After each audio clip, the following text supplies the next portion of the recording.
بسم الله الرحمن الرحيم والصلاة والسلام على رسول الله الكريم وعلى آله وأصحابه أجمعين. اللهم صل وسلم وبارك على سيدنا محمد وعلى آله وصحبه وبارك وسلم تسليما كثيرا كثيرا. أما بعد.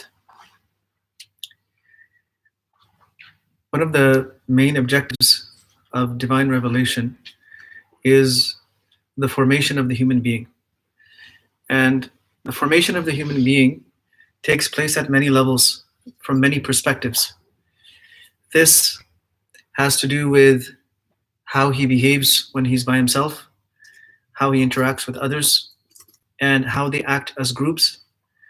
It also takes into consideration what their short-term and long-term goals are, and what ethics they employ in achieving those goals.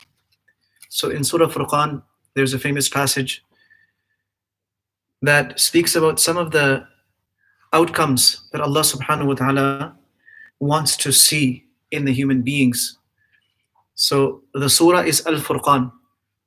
And Furqan means that thing which distinguishes between right and wrong, haqq and batil, or as we could say, truth and falsehood. So after mentioning many signs and favors of Allah subhanahu wa ta'ala, the people who have been impacted by these signs, those who have truly reflected about them, they not just create an intellectual change or spark in their minds, but that spark of enlightenment actually translates into specific kinds of behaviors. And the summary of it is that they become Ibadur Rahman. They become true and loyal slaves of Allah, who is the most compassionate and the most merciful. And in connecting them to Ar-Rahman, the term Ibadullah could have been used, or any of the names of Allah subhanahu wa ta'ala could have been used, but the fact is that these people have connected with the mercy of Allah subhanahu wa ta'ala in the truest way. They have brought in themselves those things that bring down the mercy of Allah. And they have established that connection by which they draw the mercy of Allah subhanahu wa ta'ala. So the term Ibadur Rahman is extremely, extremely important. And it also tells us that the rahmah of Allah subhanahu wa ta'ala is gained through one main quality, and that quality summarizes all the characteristics that Allah subhanahu wa ta'ala wants to see. It is the quality of ubudiyyah, or the quality of abdiyyah, the quality of true obedience and servitude to Allah subhanahu wa ta'ala. And when a person displays that servitude, then the result is that they get connected with the sifa of Ar-Rahman. So who are these people? Well, the Prophet ﷺ tells us, إِنَّمَا يَرْحَمُ اللَّهُ مِنْ عِبَادِهِ الرُّحَمَاءِ. Allah subhanahu wa ta'ala only has mercy on those slaves of His who have mercy on others. يَرْحَمُ مَنْ فِي الْأَرْضِ يَرْحَمُكُمْ مَنْ فِي السَّمَاءِ. So compassion, gentleness, consideration is an outstanding characteristic. Of course, because it's connected with Ar-Rahman. That quality of mercy is an outstanding quality that shines in these people. So it is mentioned first. الَّذِينَ يَمْشُونَ عَلَى الْأَرْضِ هَوْنًا. They tread this earth gently and softly. They do not cause a ruckus where they go. They do not cause disturbances. They do not disrupt peaceful and calm environments and systems. The disruptions that they would cause are a different kind. It is a disruption of false beliefs, of wrong ideas, of bad practices. But they do not disturb peacefully and well-running systems of the world. Nor do they do their things by by sheer force. So this was one characteristic, because some people might ask that why is this mentioned first? Shouldn't their iman and salat and siyam and zakat be mentioned first? Well, it's people who have displayed their servitude to Allah and have drawn His mercy. And so one of the main things they're doing is they're showing mercy and kindness to the people around them. And those people might be their friends, helpers, associates, colleagues, relatives, and they might be people who are their opponents, enemies. They are people who maybe give them a little bit of a hard time, or to make it worse, they act ignorantly. وَإِذَا خَاطَبَهُمُ الْجَاهِلُونَ. When those who have no understanding, what would they be lacking understanding of? Well, one thing is that the person doesn't recognize your status, your importance. They don't acknowledge your contributions, if that is what you have been doing, especially in relation to that person. They might not acknowledge your service. They might not acknowledge your authority. They might not acknowledge your seniority. They might not acknowledge the importance of what it is that you do. They are unaware. And sometimes it's very difficult to deal with those people. And it's tempting to say, you don't know anything and you're ignorant. It's true. The person might not know and they might be ignorant of certain things. But these people respond in a peaceful way. قَالُوا سَلَامًا. This has been interpreted to mean A, that they'll just say Assalamu alaikum and walk away, or they will deal with that person with words of peace. They're not going to use words that are abrasive or hurtful or of a retorting nature or retaliating nature. Rather, they will say words that are calm and peaceful, and they will distance themselves. Like in the other place in the Quran, it says, وَأَعْرِضْ عَنِ الْجَاهِلِينَ. Ignore them. Just ignore them. Don't let them get under your skin. Say something nice and create a distance. Sometimes that is the approach that's required. This is after you've been dealing with them gently and they're not coming around. Okay, وَإِذَا خَاطَبَهُمُ الْجَاهِلُونَ قَالُوا سَلَامًا. Now, these people also have they have this inner desire to get close to Allah subhanahu wa ta'ala. So they seek those occasions when they are more accessible to Allah subhanahu wa ta'ala's mercy, or Allah's mercy is more accessible to them. And of course, that is the last portion of the night, regarding which there are numerous ahadith that speak of Allah subhanahu wa ta'ala's boundless mercies becoming open, His gates opening up, and announcements being made in the heavens that, is there anyone who seeks forgiveness? Let him ask forgiveness, I'll give it to him. Is there anyone who has some kind of need? Let him ask, I'll fulfill it. Is there anyone who needs? Is there anyone who wants? Is there anyone to ask? Let them ask now. So وَالَّذِينَ يَبِيتُونَ لِرَبِّهِمْ سُجَّدًا وَقِيَامًا. They take advantages of those opportunities, even though the easy thing and the convenient thing is to remain sleeping in their beds, but these people spend those crucial moments in sujood and in qiyam in front of Allah subhanahu wa ta'ala. What is it that they're asking Allah subhanahu wa ta'ala for in those moments? وَالَّذِينَ يَقُولُونَ رَبَّنَا اصْرِفْ عَنَّا عَذَابَ جَهَنَّمْ إِنَّ عَذَابَهَا كَانَ غَرَامًا إِنَّهَا سَاءَتْ مُسْتَقَرًّا وَمُقَامًا. Their ultimate goal is to be saved from the displeasure of Allah subhanahu wa ta'ala in dunya and in akhirah. If a person displeases Allah subhanahu wa ta'ala in dunya, then he will have to face the displeasure of Allah in akhirah as well. So they're asking for akhirah, and a person who is asking for a good akhirah is going to sort things out here. It's not that a person will be asking for akhirah, but they will be just ignoring their life here, because they're asking Allah, رَبَّنَا اصْرِفْ عَنَّا عَذَابَ جَهَنَّمْ. Oh Allah, turn away from us It's as if I am weak and my actions are such that would draw the punishment towards me. And that's, oh Allah, that's a result of my own weakness and my own negligence, that I might be pulling the punishment towards me. But oh Allah, you turn it away from me.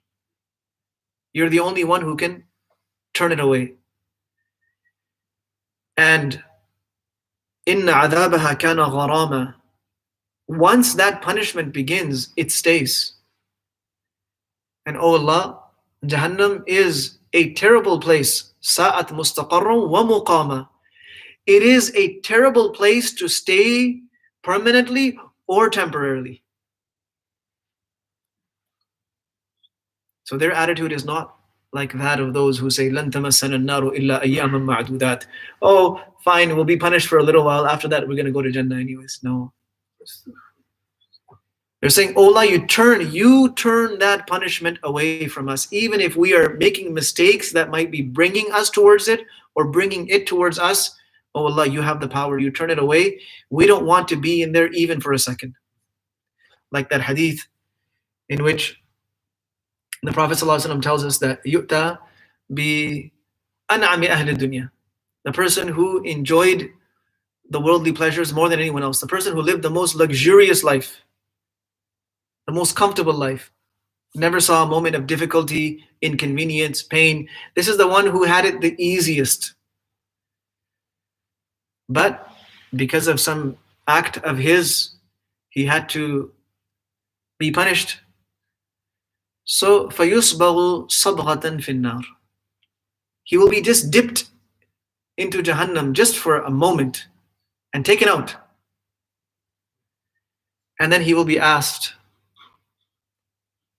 that هَلْ رَأَيْتَ خَيْرًا قَطُّ هَلْ مَرَّ بِكَ نَعِيمٌ قَطُّ. Have you ever seen any good? Have you ever seen any enjoyment? And he will say, Wallahi, I don't know of any enjoyment. I don't know of any pleasure. I don't know of any luxury. I don't know of any good. That one dip will make him forget everything. And similarly, the person who was the worst off in this world, the person who had the most difficult life, a life filled with problems, pains, anguishes, and just one difficulty after another, not a moment of ease, not a moment of comfort, not a moment of peace. He will be dipped once into Jannah and asked about his problems. He'll say, what problems? I've never seen a problem. So these people are intelligent enough to understand these things. So they want to avoid the displeasure of Allah subhanahu wa ta'ala in all shapes, in all forms, and they will get up at night and beg Allah subhanahu wa ta'ala for that. We're talking about their long-term goals. This is their long-term goal. This is their ultimate goal. Because Allah subhanahu wa ta'ala has announced very clearly, كُلُّ نَفْسٍ ذَائِقَةُ الْمَوْتِ وَإِنَّمَا تُوَفَّوْنَ أُجُورَكُمْ يَوْمَ الْقِيَامَةِ. Every soul is going to taste death. And you will only be given the full compensation of your deeds on the day of judgment. In the world, you'll get parts of it. But the payment in full, the repayment in full, good for good and bad for bad. فَمَنْ يَعْمَلْ مِثْقَالَ ذَرَّةٍ خَيْرًا يَرَهُ وَمَنْ يَعْمَلْ مِثْقَالَ ذَرَّةٍ شَرًّا يَرَهُ. Smallest speck of good, you will see its outcome. The smallest speck of evil, you will see its outcome. So فَمَنْ زُحْزِحَ عَنِ النَّارِ وَأُدْخِلَ الْجَنَّةَ فَقَدْ فَازَ. A person who is زُحْزِحَ عَنِ النَّارِ, he was distanced from Jahannam. Allah distanced him. And he was entered into Jannah. This person has succeeded. وَمَا الْحَيَاةُ الدُّنْيَا إِلَّا مَتَاعُ الْغُرُورِ. This worldly life is an object of deception. It is a thing through which people are deceived. So this is their ultimate goal. And to achieve that ultimate goal, obviously, they're planning. Now that planning, it involves their worship, it involves many things, but what is it that people spend most of their lives doing? It's earning wealth and using wealth. Most of the productive years of a person's life, the larger portion of a person's productive life is spent in the pursuit of wealth and in the dispensation of wealth. So their abdiyah, servitude to Allah subhanahu wa ta'ala, is not limited to certain acts of worship, but it also involves the way they are spending this big portion, this major portion of their lives. وَالَّذِينَ إِذَا أَنفَقُوا لَمْ يُسْرِفُوا وَلَمْ يَقْتُرُوا وَكَانَ بَيْنَ ذَلِكَ قَوَامًا. Earning halal, this goes without saying. It is mentioned in many places in the Quran. Earning halal. Spending it, however, in a way that pleases Allah subhanahu wa ta'ala is another matter. So these people, when they spend, they do not spend exorbitantly or wastefully. They're not spending wastefully. Israf is to spend more than you need to on something that you need. So if the need is fulfilled with a certain thing, you have a requirement, but you're spending more than is required, this is israf. And to spend on needless things is tabdhir. So when these people spend, they neither go to excesses, so spending wastefully, nor do they become miserly. They don't go to the other extreme as well, that no, I'm going to keep it so tight that, for example, if the person is the head of a family, they make things so tight that even though they're able to spend more, they refuse. And some people do this. Allah has given them the means, but they just squeeze everyone down, and the family is suffering. And the family knows that this person has the means to spend more. They're not asking for anything extravagant. They're asking for the basic, but they're saying just be a little bit more open with it. Make us just a little bit more comfortable because you can. Says, no, I'm just gonna keep everyone strapped down. So this is also not in our deen. A person should spend according to their means, and that will look differently for everyone. There isn't, one marker, or because there's so many different types of incomes, so many different types of lifestyles, different sets of needs for individuals, for families, different backgrounds that people are coming from, and so on and so forth. There are many factors, but the point is, a person needs to, وَكَانَ بَيْنَ ذَلِكَ قَوَامًا, a person needs to adopt a pattern of moderation. They need to move with this, with some form of moderation, not going to excess, but then also not tightening the hand so much that a person is becoming stingy and miserly with what they have and they can actually spend. This is also from the mercy of a person's heart. This is also an act of compassion. And in one hadith, the different types of dinars, Nabi sallallahu alaihi wasallam told us, you can spend a dinar in this cause, spending it in the path of Allah, spending it here, and spending it on your family. In one hadith is mentioned that the most rewarding one is the one you spend on your family. All right. Then they're obviously doing the basics. They're very firm in the foundations, but because they're advanced far beyond that, it's mentioned much later. وَالَّذِينَ لَا يَدْعُونَ مَعَ اللَّهِ إِلَهًا آخَرَ. They are not calling on any God other than Allah. وَلَا يَقْتُلُونَ النَّفْسَ الَّتِي حَرَّمَ اللَّهُ إِلَّا بِالْحَقِّ. They're not committing murder. وَلَا يَزْنُونَ. They're not committing zina. وَمَنْ يَفْعَلْ ذَلِكَ يَلْقَى أَثَامًا. A person who does that is going to enter into atham, is going to enter, this is a form, a place, a compartment or department of Jahannam. يُضَاعَفْ لَهُ الْعَذَابُ يَوْمَ الْقِيَامَةِ وَيَخْلُدْ فِيهِ مُهَانًا. And their punishment is going to be doubled, is going to be given to them manyfold. And there they will have to stay disgraced and belittled.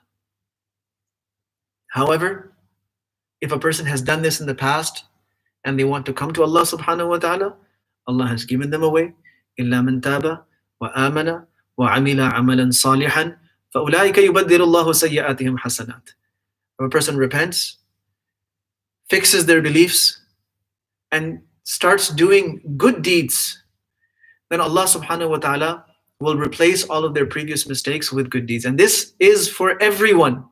Even if a person didn't commit shirk before, a person was born Muslim, but they made mistakes in their life. Even if a person was a practicing Muslim, they made mistakes. Before Ramadan, a person made mistakes.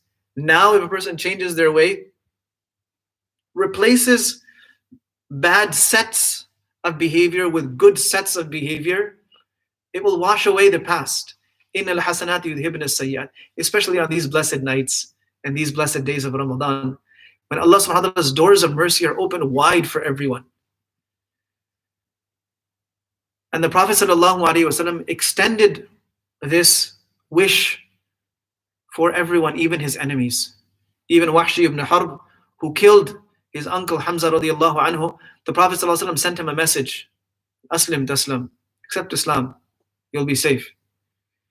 So he asked these questions: How are you inviting me towards Islam when you say that a person who worships something other than Allah and murders and commits zina is going to enter into Jahannam and stay there forever anyways? So the Prophet ﷺ responded by saying, إِلَّا مَنْ تَابَ وَآمَنَ وَعَمِلَ عَمَلًا صَالِحًا. Tawbah, Iman, good deeds.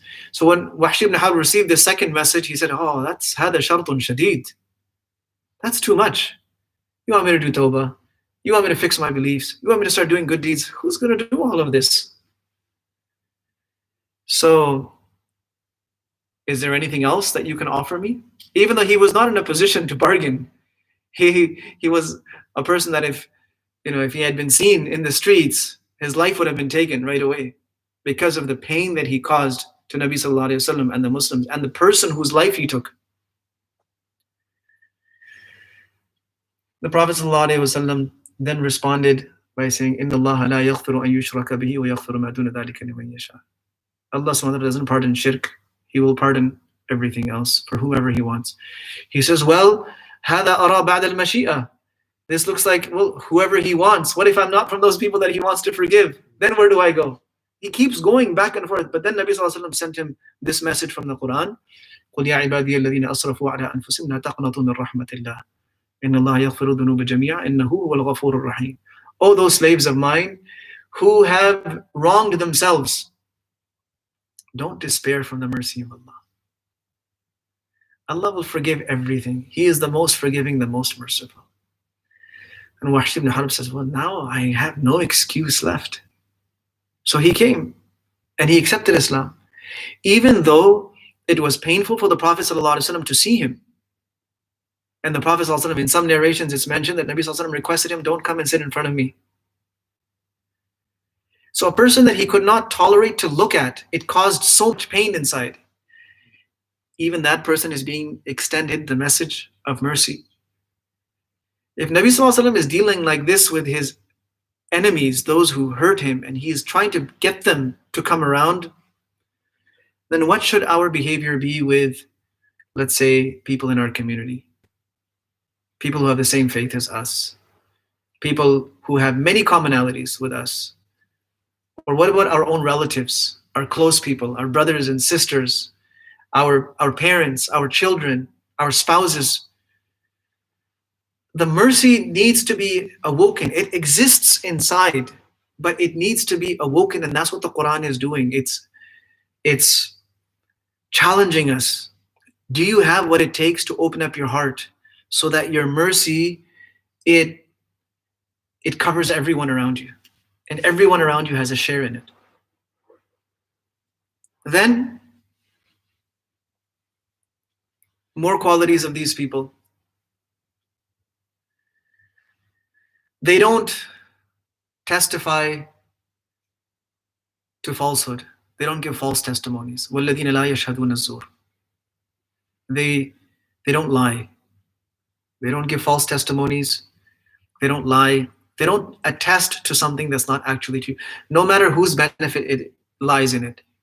It could be their personal benefit, or it could be the benefit of a friend or someone that they're trying to help out. But they will not lie.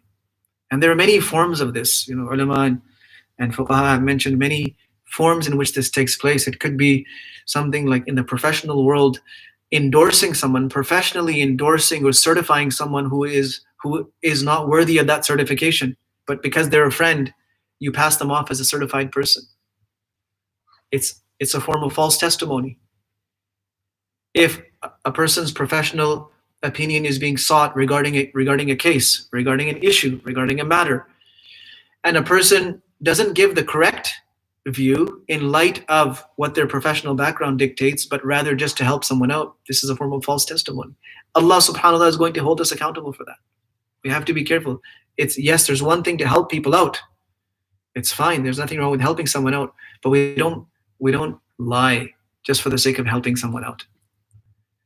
وَإِذَا مَرُّوا بِاللَّغْوِ مَرُّوا كِرَامًا. There will be many activities and pursuits in life that they're available, they're accessible, but they don't yield any benefit in dunya or akhirah.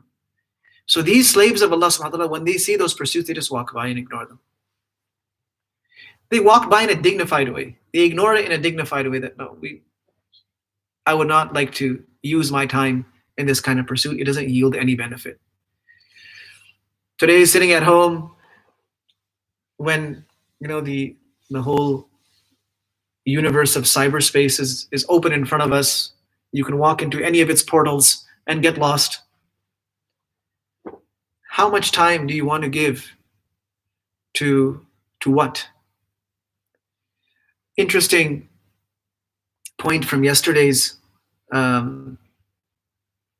recitation, which is connected to this, related to this. In Surah Al-Mu'minun, Allah subhanahu wa ta'ala says, قَدْ أَفْلَحَ الْمُؤْمِنُونَ. The true believers have succeeded. Who are they? الَّذِينَ هُمْ فِي صَلَاتِهِمْ خَاشِعُونَ. These are those people who have khushu' in their salah. Khushu' involves humility in front of Allah, presence of mind. So attention, dedication, devotion, and presenting salat as a humble act of worshipping the master of the universe. Right after this, the next quality that's mentioned is وَالَّذِينَ هُمْ عَنِ اللَّغْوِ مُعْرِضُونَ. These are people who ignore or walk away from laghu. And laghu is that activity, pursuit, discussion, which yields no benefit in dunya or akhirah. And then after that is mention of zakat. وَالَّذِينَ هُمْ لِلزَّكَاةِ فَاعِلُونَ. In most other places in the Quran, zakat comes right after salat. وَأَقِيمُوا الصَّلَاةَ وَآتُوا الزَّكَاةَ. This is the trend in the Quran, generally speaking. Salat, and right after that zakat. But here, salat, and then stay away from useless pursuits, and then وَالَّذِينَ هُمْ لِلزَّكَاةِ فَاعِلُونَ. Why this extra detail was brought in between?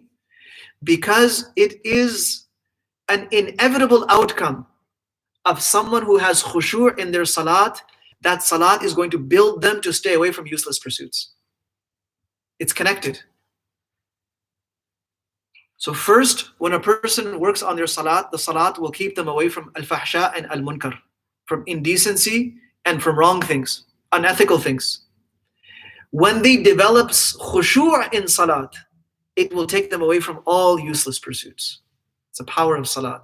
So one of the outstanding characteristics of the slaves of Ar-Rahman is that they do not waste their time with useless pursuits, useless discussions. وَإِذَا مَرُّوا بِاللَّغْوِ مَرُّوا كِرَامًا. And then, when they are given a reminder, وَالَّذِينَ إِذَا ذُكِّرُوا بِآيَاتِ رَبِّهِمْ, when they are reminded with something that Allah subhanahu wa ta'ala has said.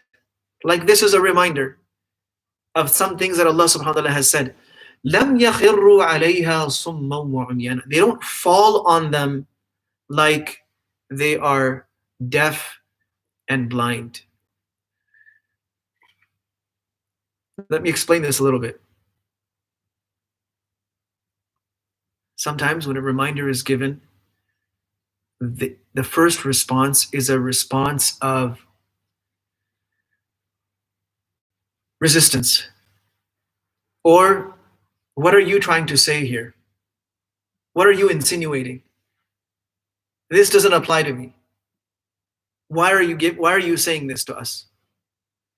And a person sort of arches up in maybe not open defiance, but they'll start poking holes in your reminder. Well, why didn't you say this? And why don't you remind so and so? And why do you always say this to me? And how much of this have you practiced yourself? And why didn't Allah say this for those people? Sometimes when there are some instructions about men, so the men will say, well, what about the women? Aren't there any instructions for them? And if there's a reminder for women, well, what about the men? They're the ones that are causing all the trouble. No. If it's workers, something for workers, well, what about the employers? If it's something for employers, and what about the workers? You see what I'm saying? So one of the qualities of the slaves of Allah is when a reminder is given, لَمْ يَخِرُّوا عَلَيْهَا صُمًّا وَعُمْيَانًا. They don't respond as if they did not hear this and they did not see it, and instead they start raising side issues. And one of the short-term goals of these people is, and they ask Allah subhanahu wa ta'ala earnestly, وَالَّذِينَ يَقُولُونَ رَبَّنَا هَبْ لَنَا مِنْ أَزْوَاجِنَا وَذُرِّيَّاتِنَا قُرَّةَ أَعْيُنٍ وَاجْعَلْنَا لِلْمُتَّقِينَ إِمَامًا. O Allah, make for us from our spouses and from our offspring the coolness of our eyes. Give us the coolness of our eyes through our own spouses and through our own children. And this is a beautiful thing, where a person's own family becomes a source of comfort. Coolness of eyes means when you look at them, you feel comforted. So obviously there's no such thing as a perfect family. There's no such thing as a perfect husband, a perfect wife, or a perfect child, or a perfect parent. But Allah subhanahu wa ta'ala has made these family structures such that they do and they can provide comfort, happiness, and joy to an individual. A sense of completion, a sense of accomplishment, a sense of meaningfulness to their lives. And so they want all of this. They want all of this for themselves in this world. So they're asking Allah subhanahu wa ta'ala to make this happen. Only Allah can make it happen. Because if Allah subhanahu wa ta'ala wants, وَجَعَلْنَا بَعْضَكُمْ لِبَعْضٍ فِتْنَةً أَتَصْبِرُونَ, Allah subhanahu wa ta'ala makes each of us a test for each other as well. He makes the husband the test for the wife, and the wife a test for the husband. Children are a test for their parents. Parents are a test for children. And like this, the dynamics of our interactions with mankind is that there are groups that are tests for other groups and individuals that are tests for other individuals. This is a system of life.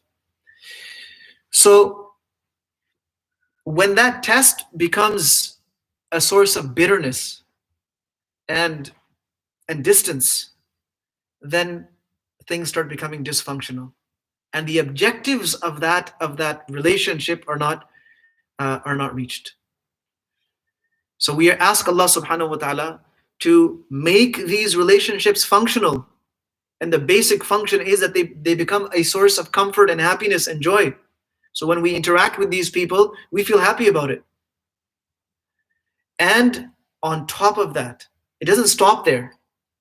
وَجَعَلْنَا لِلْمُتَّقِينَ إِمَامًا. Imam here is leader, example. A person who is leading by example. Just like the Imam in Salat leads by example. He doesn't say, everyone go into ruku, now go in sujood, now get up, now say salam. No, the Imam doesn't give orders.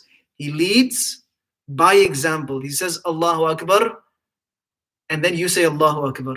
إِنَّمَا جُعِلَ, the hadith says regarding the Imam, the role of the Imam, إِنَّمَا جُعِلَ الْإِمَامُ لِيُؤْتَمَّ بِهِ فَإِذَا كَبَّرَ فَكَبِّرُوا وَإِذَا رَكَعَ فَارْكَعُوا وَإِذَا سَجَدَ فَاسْجُدُوا وَإِذَا قَالَ سَمِعَ اللَّهُ لِمَنْ حَمِدَهُ فَقُولُوا رَبَّنَا لَكَ الْحَمْدُ. The Imam is leading, so follow his actions. So we are asking Allah subhanahu wa ta'ala that, oh Allah, make us the one who leads the muttaqeen. Now that's a big thing. That means that we would have to first bring an exemplary level of taqwa in ourselves. A level of taqwa that's above everyone else's. that's how they will be able to follow us and do the same. And it also means that whoever is around us, they also become muttaqi. What a beautiful dua. That we gain the highest level of taqwa and we become a model for those that are under us, those that are around us. وَجَعَلْنَا لِلْمُتَّقِينَ إِمَامًا. Allahu Akbar. So these qualities will not happen with a half-hearted approach. They are going to require plunging in, taking the plunge, and involving ourselves, body, heart, soul, financially, socially, spiritually, mentally, getting ourselves completely involved in these qualities and not looking back. And there will be many things to pull us away, many things to make us compromise. But Allah subhanahu wa ta'ala says, أُولَٰئِكَ يُجْزَوْنَ الْغُرْفَةَ بِمَا صَبَرُوا. These people will have the high, elevated homes, rooms in Jannah because of their sabr, because of their patience and their consistency, their perseverance in these qualities. So these are a lifelong pursuit. But here, Allah subhanahu wa ta'ala has very beautifully given us the profile of the kind of person that He likes and those who have the easiest access to His rahmah. May Allah subhanahu wa ta'ala make us from amongst these people, and may Allah subhanahu wa ta'ala make this blessed month of Ramadan the means for us to become like this. And may Allah subhanahu wa ta'ala make the rest of our lives a pathway to these qualities and attributes so that we do not leave this world until we have acquired them. May Allah make this easy for us. Allahumma salli wa sallim wa barik ala Sayyidina Muhammadin wa ala alihi wa sahbihi ajma'in. ربنا اغفر لنا ولإخواننا الذين سبقونا بالإيمان ولا تجعل في قلوبنا غلا للذين آمنوا ربنا إنك رؤوف رحيم. اللهم إنك عفو تحب العفو فاعف عنا. اللهم اغفر لنا ولوالدينا ولأساتذتنا ولمشايخنا ولجميع المؤمنين والمؤمنات والمسلمين والمسلمات الأحياء منهم والأموات. اللهم ألف بين قلوب المسلمين وأصلح ذات بينهم وانصرهم على عدوك وعدوهم واهدهم سبل السلام وأخرجهم من الظلمات إلى النور وجنبهم الفواحش والفتن ما ظهر منها وما بطن. اللهم إنا نسألك الهدى والتقى والعفاف والغنى. اللهم إنا نسألك من الخير كله عاجله وآجله ما علمنا منه وما لم نعلم ونعوذ بك من الشر كله عاجله وآجله ما علمنا منه وما لم نعلم. اللهم وفقنا لما تحبه وترضى وخذ بنواصينا إلى الحق والهدى واجعل آخرتنا خيرا من الأولى. اللهم آت نفوسنا تقواها وزكها أنت خير من زكاها. ربنا هب لنا من أزواجنا وذرياتنا قرة أعين واجعلنا للمتقين إماما. وصلى الله وسلم وبارك على نبينا محمد وعلى آله وصحبه أجمعين. آمين.